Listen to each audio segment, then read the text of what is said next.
Hello, and welcome to another update on our progress towards our financial goals. We're now more than halfway through the year, so let's see if we're now halfway towards meeting our goals. At the beginning of the year, my husband and I set some income, saving, debt payoff, and spending goals for the year. If you're interested in watching that initial goal video, I'll link it in the description. But I'm going to recap what our goals are when I go through our progress.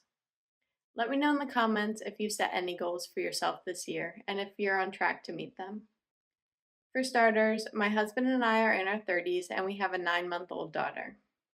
If you're interested in hearing all the details of our journey towards financial freedom, then please hit subscribe so you can follow along. I would love to have your support.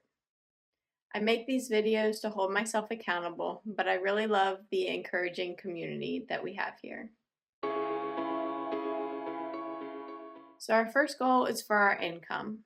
This will almost entirely be from our full-time jobs. I am a software engineer and my husband is an electrical engineer. This year we plan to make $155,000. And so far we have made $73,468.56. That is 47% of our goal.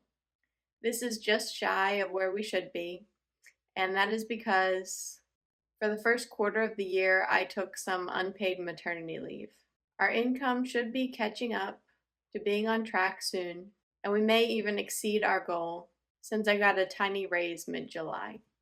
We are also on track to earn more interest than I originally set a goal for, and that is partially because the interest rate on our savings is pretty high, and we have a lot more in savings than we typically do, because we are saving to pay off the full balance of our roof loan before next April when the interest is no longer deferred. Historically, we were contributing a lot to our retirement accounts and only kept enough in savings for our emergency fund and sinking funds. Our savings goals will need to be adjusted. When we started the year, we didn't know that we were going to have to get our roof replaced. We knew it was getting old and the expense was coming up soon, but we had a leak after a heavy rainstorm in February, and that moved up the timetable.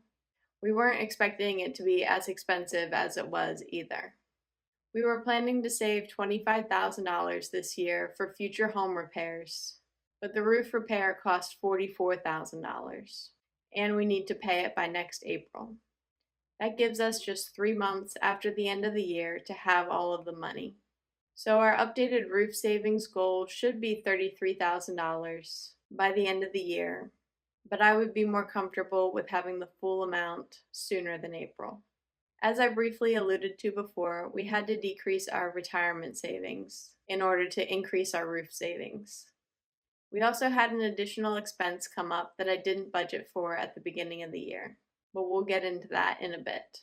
Our original savings goal was $72,000, with the majority going towards our retirement. Now our goal is $84,455, and we are only 31% of the way there. I think we'll catch up a little bit more on these goals as my income bounces back. But looking at the overall picture, I don't think we're going to have enough income to meet these savings goals. But we should be okay if we save at least $33,000 towards the roof by the end of the year. The $44,000 is a stretch goal. Moving on to our debt payoff goals, we plan on just paying the minimum monthly payments as we have been doing all year so far. Our debts include a mortgage, a retirement account loan, a car loan, student loans, and now the new roof loan. But we are currently treating the new roof loan as savings, as there's currently no interest or minimum payment. If you've seen my debt confession or update, you'll know that we have quite a bit of debt with pretty high monthly payments, but the interest rates are relatively low. So we are not planning on paying extra towards the debts until we are also in a place where we can max out our retirement accounts again. We have a goal to make about $51,300 in debt payments this year. And since we have not missed any payments and have not paid any extra, we are at exactly 50% towards that goal. Our fixed expenses are pretty similar to our debts in that they're pretty stable payments. We had to increase our goal with the added expense of daycare, so we plan to not pay more than $11,824 in fixed expenses this year. We are only 36% towards that amount because daycare was added late in the game, so we didn't have to pay for the first 3 months of the year when I was at home. For the rest of our fixed expenses, we're basically right on track at 6 months. Next, we have our sinking funds, and this is what we plan to contribute to each of them. I will go over what we plan on spending from them in just a bit. Our goal is to contribute $20,220 across our 13 sinking funds, with most of that going towards home maintenance. When you own a home, it can be very expensive. I think the general rule of thumb is to save at least 1% of your home's value towards repairs every year. Some years you may use more and some years you may use less. I think we've been saving about 2% towards home maintenance every year since we moved in because this house has needed a lot of work as it was neglected by the previous owners. So we've been catching up on a lot of repairs in the last 3 years. Overall, we're at 49% of our goal of funding our sinking funds. And finally, our spending. We plan to keep our spending below the $20,220 that we are contributing to our sinking funds. But right now, we are at 58% of that. That means that we have overspent so far this year. We really need to keep a tighter budget moving forward. Our biggest spending areas so far this year were baby and health, and almost all of that were hospital bills at the beginning of the year from my daughter's birth in last October. We hopefully won't have another medical expense like that coming up in the second half of this year.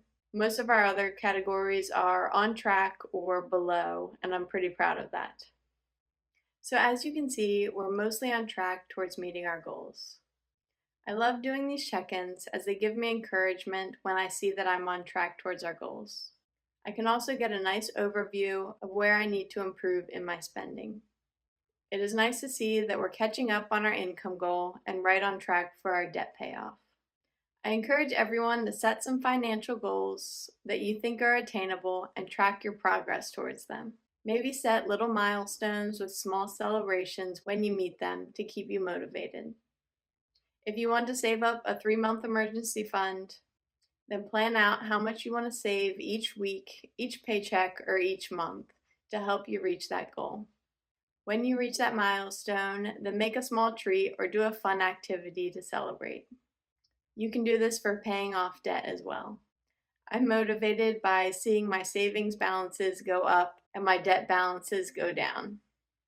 Let me know in the comment what motivates you towards reaching your goals. If you found this video at all interesting or helpful, then please hit the like button. If you would like to continue to see more from me and see if I reach my goals at the end of the year, then please hit subscribe so you can follow along with our journey. Thank you for being here.